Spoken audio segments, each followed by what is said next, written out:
Okay, so with my latest project, I've needed mounts for my flex fuel sensor and my Mac valve. So I bought a 3D printer. Why did I buy a 3D printer? Well, mounts that I saw were like $60 to $90, and similar sort of money for something for the boost solenoid. 3D printer was 300 Australian dollars, and online they have STL files or 3D models for sensor mounts. So that one there is for the flex fuel sensor, like that. It's probably a bit hard to see, isn't it? But there it is there. It's just clipped in, and then I just have to bolt these two bolts in. And then this is the Mac valve mount here. It's even got little cutouts for nuts, and so that goes like that. That bolts onto there, and then you can bolt it onto your car. So the printer I chose is an Ender 3 SE.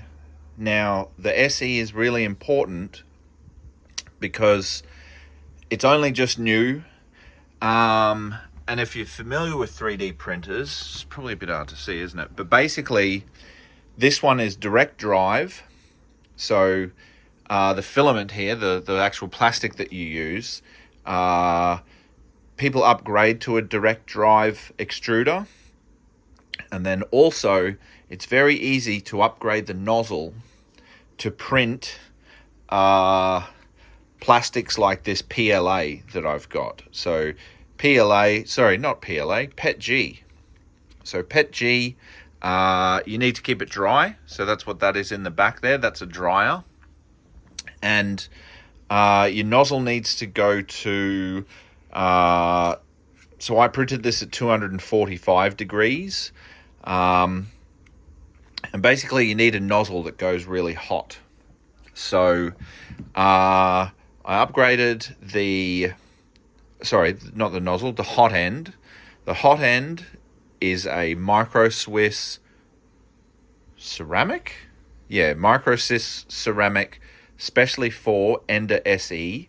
And then I replaced the little nozzle because the normal nozzle is brass, and it's now got a hardened steel nozzle.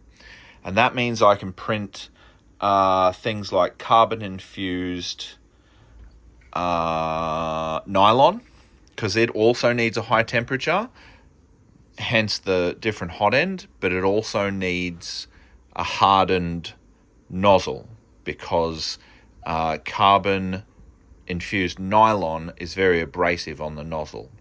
So this one's great because it's got the direct drive extruder that a lot of more expensive ones have, and then coupled with the Micro Swiss hot end and then a hardened steel nozzle, you can basically print anything.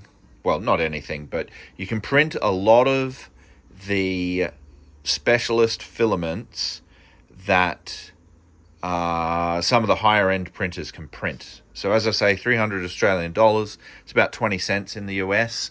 The bed it comes with is this magnetic specialty bed or whatever. And in order to print this PETG, which is suitable for in car engine bays, all I do is I use some purple glue stick on the bed where the part is going to print, and this adheres it to the bed.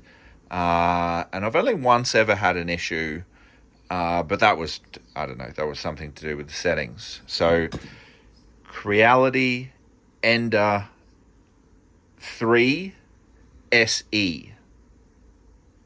Thanks for watching. If this was helpful, click like.